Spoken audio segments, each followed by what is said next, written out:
He stands in the doorway, fingers resting against the frame as if measuring its width. The door is already open. It has been open for some time. Inside, the wooden chair faces the window, steady and unchanged, its back straight, its legs planted in the same faint marks on the floor. He does not cross the threshold. The light falls in a narrow band across the room. Dust drifts slowly through it, rising and settling without pattern. The air feels undisturbed, as though no one has moved through it in days. The chair remains angled toward the glass, slightly turned, as if someone once adjusted it by instinct and never adjusted it back. He keeps his body still. There was a time when entering this room required no pause. His steps used to follow a familiar line across the boards. The chair would meet him there, waiting in the quiet way objects wait, offering nothing, refusing nothing. Now the pause stretches. He studies the space between himself and the chair. It is not far. A few steps at most. The floorboards look solid. The window reflects the same pale light it always has. Nothing in the room signals change. And yet something feels displaced. He notices the absence first as a sound that does not arrive. No shift of weight. No soft breath. No subtle rhythm filling the corners. The quiet sits heavier than it once did, as though it has settled into the fabric of the walls. The wooden chair does not acknowledge this. It remains exactly where it has always been, neither closer nor farther. The seat catches the light along one edge. The shadow beneath it holds steady. His hand drops from the frame to his side. He could step inside. He could place his palm against the back of the chair and feel the familiar grain beneath his skin. The room would accept him. It would not resist, but he understands something without naming it. The room is open. The chair is still there. And no one has entered it again.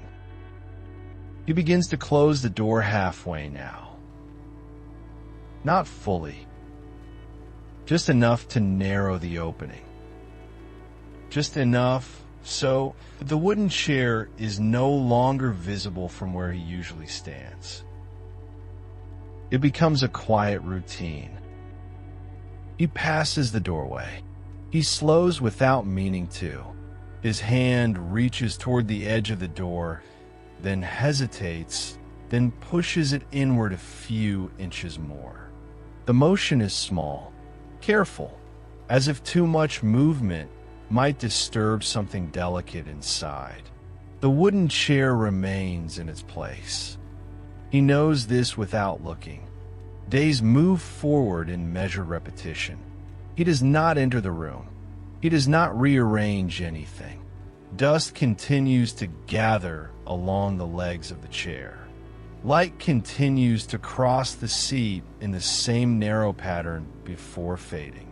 Sometimes he stops and lets the door rest open again. Only for a moment. You stand at a slight angle now, never directly facing the chair.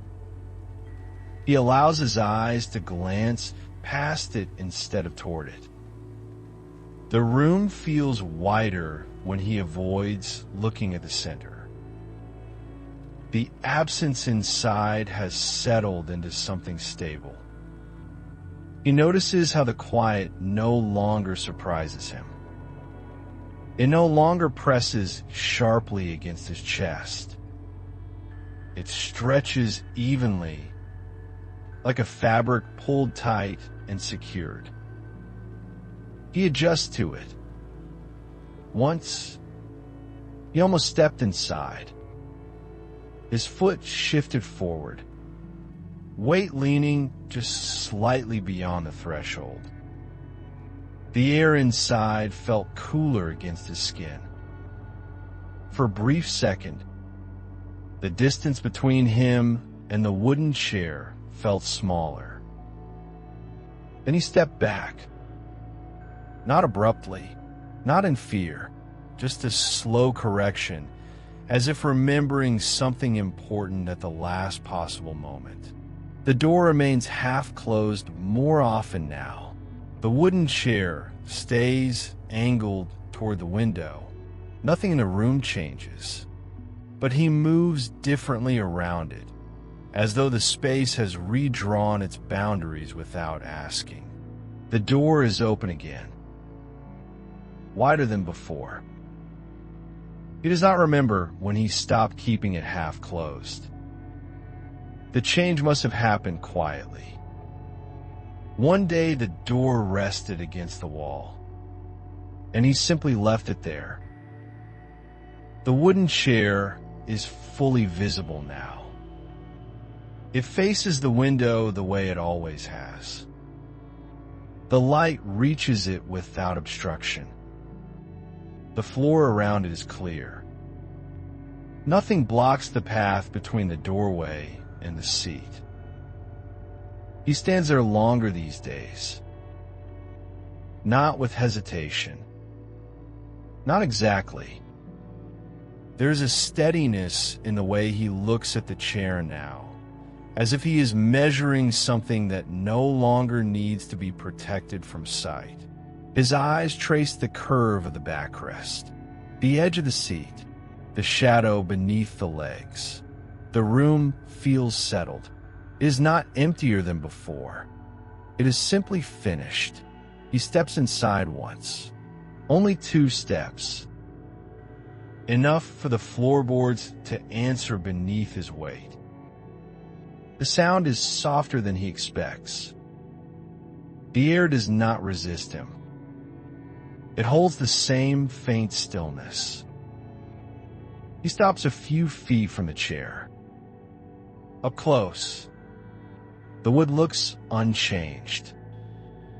The grain runs in the same quiet lines. The surface reflects light along the same narrow strip. There is no sign that time has altered it. His hand lifts slightly. It does not touch. The distance between his palm and the backrest remains small but deliberate. He lowers his hand again without closing the space. For a moment, he considers turning the chair. Not to move it far, just to shift its angle, to break the alignment with the window, to interrupt the posture it has held for so long. He does not. The chair continues facing forward. He understands then that nothing in the room is waiting for him to decide anything. The stillness does not ask to be corrected. The angle does not ask to be changed. He steps back toward the doorway. The room remains open behind him.